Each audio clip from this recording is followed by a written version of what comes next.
Oh, I didn't know how I was going to hold this and hold these in the same way. So how blessed are we? How blessed are we to be here today? I feel that my heart is full, and to be able to follow Kylie in that song was just a little bit of magic. And so my offering today has a lot to do with magic, has a lot to do with what she was singing about, coming home to that home frequency in our own heart. And as Sprite was saying, hashtag love more, leading with resonance for the good of the whole.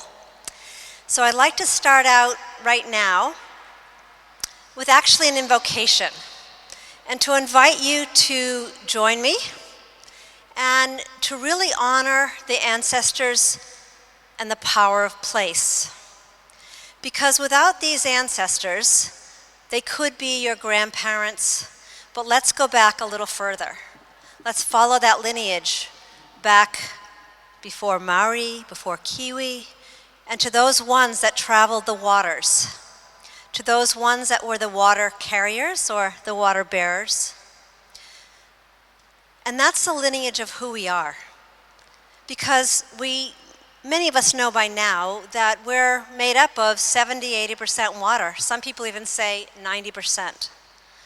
But coming home to this oasis of love within ourselves, to fall in love with who we are, is really what we're speaking about today, all of us. So just to take a moment and really honor the ancestors. And just simply, I'll just say a line. We'll keep this really short. But if you take a breath and you feel your feet on the ground, you'll be able to taste that frequency of love that's always been guiding you. And those ancestors are here today. So to the ancestors of this land, we greet and bless you. Okay, I guess I'm doing it by myself. Take a breath. We are of the same mother and the same father. To the nature spirits, earth divas, animal totems, we are one. To the beings of light, masters and teachers, angels and archangels, we are of the same light. And we ask today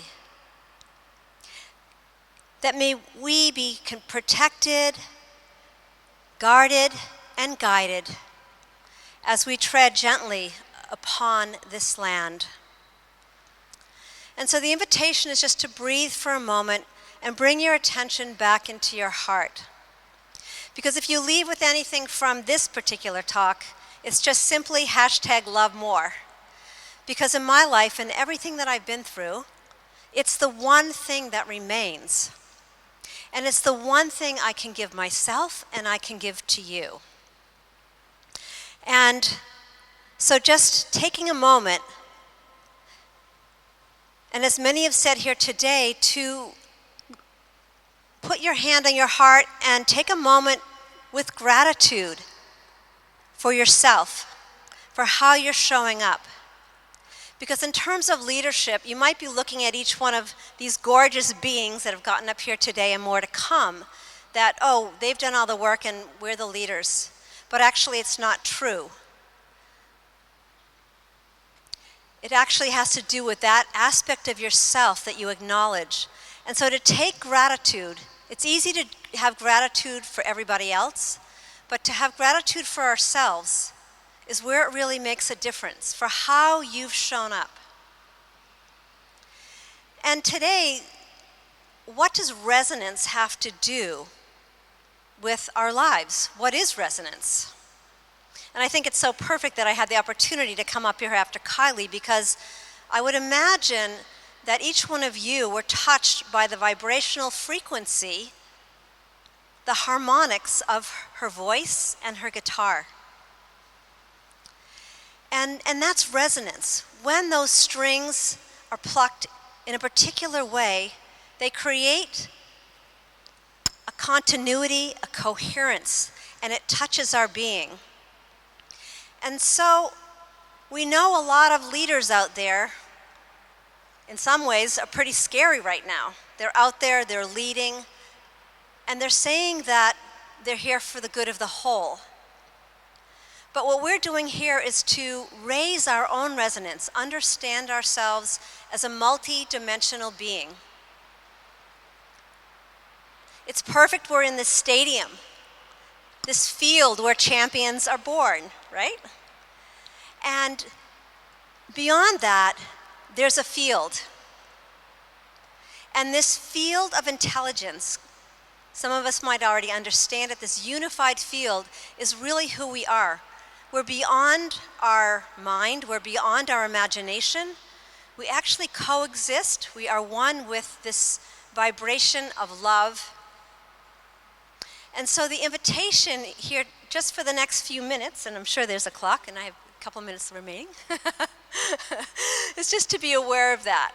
And so I'm going to just tell a little story of resonance. And we started out the day today with hearing a lot about mothers and children and suicide. And my very first client was a teenager. Well, it was my very first teenage client. And he was a musician. He was doing a lot of drugs.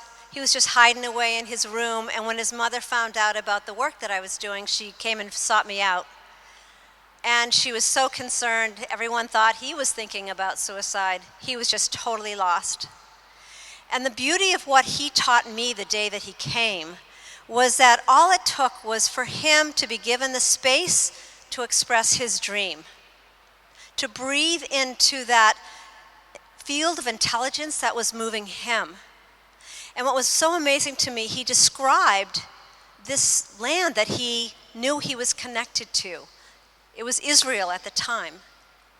And when he left there and he was supported in his own dream, to make a long story short, 7 years later I was on Facebook, and guess where he was living?